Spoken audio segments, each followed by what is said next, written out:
బాలు మీనాల్ని చంపాలని చూసి ప్రభావతికి అడ్డంగా దొరికిపోయిన గుణ రోహిణి చంప పగలగొట్టిన ప్రభావతి అసలు ఇదంతా ఎలా జరగబోతుందనేది ఈ వీడియోలో తెలుసుకుందాం. రోహిణి అయితే గుణతో చేతులు కలిపి గుణ డబ్బులు ఇస్తాడని, అలాగే మీనా తమ్ముడు శివ వీడియోని బాలు దాంట్లో నుంచి కొట్టేసి అందరి ముందు బయట పెట్టి బాలుకి మీనాకి సమస్యని తీసుకురావాలని అనుకుంటూ ఉంటుంది రోహిణి. తర్వాత ఇక గుణ అయితే నన్ను కొట్టిన, నా చేతులు రెండు విరిచేసిన ఆ బాలుగాన్ని అలాగే ఆ మీనాను కూడా వదలకూడదు, ఏదోటి చెయ్యాలి, ఏదోటి చేసి వాళ్ళిద్దరినీ కూడా అసలు పైకి లెగకుండా చెయ్యాలి, నాకు ఎటువంటి పరిస్థితి వచ్చిందో అలాంటి పరిస్థితి వాళ్ళకు కూడా రావాలి అని గుణ అయితే కోపంతో రగిలిపోతూ ఉంటాడు. ఏం చేయమంటావన్నా, వాళ్ళని వేసేయమంటావా అని అంటూ ఉంటాడు. పక్కన రౌడీ అయితే వాళ్ళకి ఏదైనా జరగరాంది జరిగితే మనమే వాళ్ళని చంపేశామని పుకారైతే వస్తుంది, అలా జరగకుండా పక్కా ప్లాన్గా వాళ్ళిద్దరిని చంపేయాలి, ఆ ప్లాన్ ఏంటో నేను చెప్తాను అని అంటూ ఉంటాడు గుణ.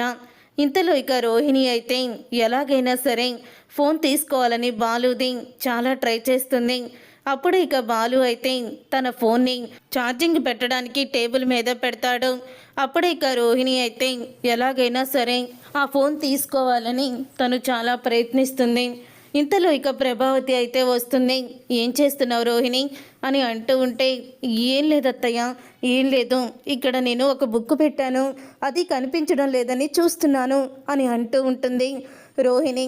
సరే కానీ నాకు వంటలో హెల్ప్ చేద్దు గానిరా అని అంటూ ఉంటే, వంటలోనా, నా వల్ల కాదత్తయ్య, నాకు పనుంది అని అంటూ ఉంటుంది రోహిణి.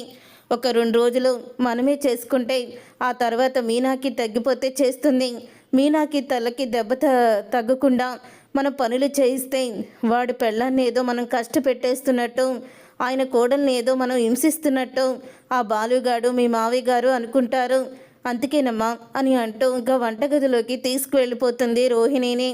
అలా వంటగదిలోకి తీసుకువెళ్ళిపోయిన తర్వాత అప్పుడే ఇక ప్రభావతి అయితే ఇక కూరగాయలు కట్ చేయమంటుంది. మీనా ఇంతింత పని ఎలా చేస్తుందో, ప్రతిరోజు కూడా ఇంతమందికి వండి పెడుతుంది, మీనా చాలా గ్రేటు అని అంటూ మీనాని పొగుడుతూ ఉంటుంది ప్రభావతి. ఇదేంటి అత్తయ్య, కొత్తగా మీనాని పొగుడుతుంది అని అనుకుంటూ ఉంటుంది రోహిణి. ఇదంతా ఇలా జరుగుతూ ఉండగా తర్వాత మీనాకి పూల కోసం డెలివరీ ఇవ్వమని ఫోన్ల మీద ఫోన్లు వస్తూనే ఉంటాయి. అప్పుడే ఇక మీనా అయితే ఇక పువ్వులు అమ్మడానికి ఇక బయటికి బయలుదేరుతుంది, పూలు కొనుక్కొని వచ్చి పూల దండలు అల్లడానికి. అప్పుడే బాలు అయితే ఎక్కడికి బయలుదేరావు పూలగంప అని అంటూ ఉంటాడు. ఏమీ లేదు, అందరూ కూడా పూల కోసం ఫోన్లు చేస్తున్నారండి, 2 రోజుల నుంచి ఇలా ఇంట్లోనే కూర్చున్నాను కదా, అందుకని బయటికి వెళ్ళి పూలన్నా కొనుక్కొచ్చి పూల దండలు అల్లుదామని, మళ్ళీ వచ్చిన కస్టమర్లు వెనక్కి వెళ్ళిపోతారు అని అంటూ ఉంటే, నువ్వేమీ ఎక్కడికి వెళ్ళాల్సిన అవసరం లేదు, నేను తీసుకొస్తానులే అని అంటూ ఉంటాడు బాలు. మీరేం తీసుకొస్తారు, మళ్ళీ ఏదో ఒకటి మర్చిపోతారు, నేనైతే 4 రకాల పూలు తీసుకొస్తాను అని అంటూ ఉంటుంది మీనా. ఇంతలో ఇక ప్రభావతి వచ్చి, ఇంట్లో పని చేయకుండా కూర్చొని ఉంటావనే కదా నేను వంట చేస్తున్నాను, మళ్ళీ ఆ పూలు కొనటానికి అల్లి అమ్మడానికి వెళ్తానంటావేంటి అని అడుగుతూ ఉంటుంది ప్రభావతి. ఏం లేదత్తయ్య, వచ్చిన కస్టమర్లు వెనక్కి వెళ్ళిపోతారనే భయం, అందుకని మెల్లిగా కూర్చొని పూలమాలలు అల్లుతాను అని అంటూ ఉంటుంది మీనా. సరే అయితే రేపటి నుంచి వంట కూడా చేసాయి, పువ్వులు అమ్ముకోవడానికి ఓపిక వస్తుంది కానీ ఇంట్లో పని చేయడానికి మాత్రం నీకు ఓపిక లేదే అని అంటూ ఉంటుంది ప్రభావతి. ఇప్పటి వరకు ఇంత వంట ఎలా చేసేదో అని మీనాని తెగ పొగిడేశారు, ఇప్పుడేంటి ఇలా మాట్లాడుతున్నారు, ఈవిడ గారు ఎప్పుడు ఎలా ఉంటుందో తెలీదు అని రోహిణి అయితే ప్రభావతిని చూస్తూ అంటూ ఉంటుంది. నేనేమి మిమ్మల్ని వంట చేయమని లేదు కదత్తయ్య, మీరే చేస్తానన్నారు అని చెప్తూ ఉంటుంది మీనా.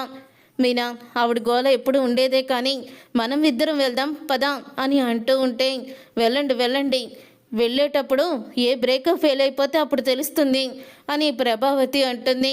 ఆ మాట విని, అదేంటత్తయ్య, బయటికి వెళ్ళేటప్పుడు అలా అపశకున మాటలు మాట్లాడతారేంటి అని మీనా అయితే తిట్టుకుంటూ ఉంటుంది. ఇంతలో ఇక స్కూటీ వేసుకొని బాలు మీనా అయితే బయలుదేరుతారు. అప్పుడు ఇక గుణ మనిషి అయితే, అన్నా వాళ్ళు బయలుదేరారు, నేను ఆ మీనా స్కూటీకి ఉన్న బ్రేక్ వైర్ తెంపేశానన్నా, కట్ చేసేసాను, ఇక వాళ్ళు పైకే పోతారు అని అంటూ ఉంటాడు గుణ మనిషి. నేను చెప్పినట్టే చేసావురా అని అంటూ గుణ అయితే చాలా ఆనందపడుతూ ఉంటాడు.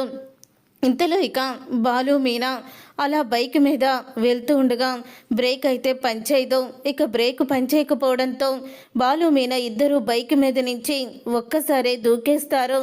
దాంతో ఇక ఒక చోట పడిపోతారు ఇద్దరు కూడా. అప్పుడే ఇక మీనా అయితే ఏమండి ఏమైంది, ఎక్కడైనా దెబ్బలు తగిలాయా అని అంటూ ఉంటుంది మీనా. అప్పుడే ఇక బాలు అయితే ఏదో కొంచెం చేతికి తగిలింది, నీకెలా ఉంది, నీకేమీ ఎక్కడ దెబ్బ తగలలేదు కదా అని అంటూ ఉంటాడు బాలు. అప్పుడే అటువైపుగా వస్తున్న రవి శృతి ఇద్దరూ కూడా మీనా బాలుని చూసి షాక్ అయిపోతూ గబగబా వచ్చి ఇక బైక్ని పక్కకి పెట్టి బాలు మీనాని లేపుతారు. ఏమైంది బాలు, ఏమైంది మీనా అని అడుగుతూ ఉంటుంది శృతి. ఇలాగా బ్రేకు పనిచేయలేదు, అందుకని పడిపోయాము అని అంటూ ఉంటుంది మీనా. మా అమ్మ వచ్చేటప్పుడు ఏ బ్రేక్ వైరో తెగిపోతే బాగుంటుంది అంది కదా, ఒకవేళ మమ్మీ తెంపిందేమో, పద వెళ్ళి అడుగుదాము అని అంటూ ఇంటికైతే వెళ్తారు. వెళ్ళిన తర్వాత అప్పుడే ఇక ప్రభావతి అయితే ఏంటి ఎంత తొందరగా వచ్చారు అని అంటూ ఉంటుంది ప్రభావతి. వెళ్ళేటప్పుడు మీరు అపశకునపు మాటలు మాట్లాడారు కదా, అదే జరిగింది. మేమిద్దరం బండి మీద నుంచి మళ్ళీ పడిపోయాము, బ్రేకు వైరు పని చేయలేదు అని అంటూ ఉంటుంది మీనా.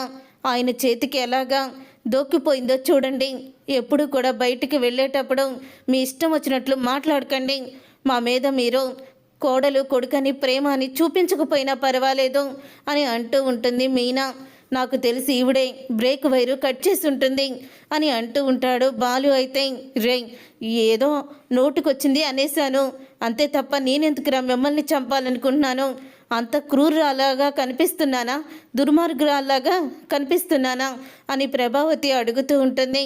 అప్పుడే ఇంకా ఏమోనంటే మిమ్మల్ని చూస్తే నాకు అలాగే అనిపిస్తుంది అని శృతి అనేసి లోపలికి వెళ్ళిపోతుంది. అప్పుడే శృతి మాటలకి కోపంతో రగిలిపోతూ రోహిణి దగ్గరికి వెళ్ళి ఈ విషయం చెప్పాలని రోహిణి గదిలోకి అయితే వెళ్తుంది ప్రభావతి.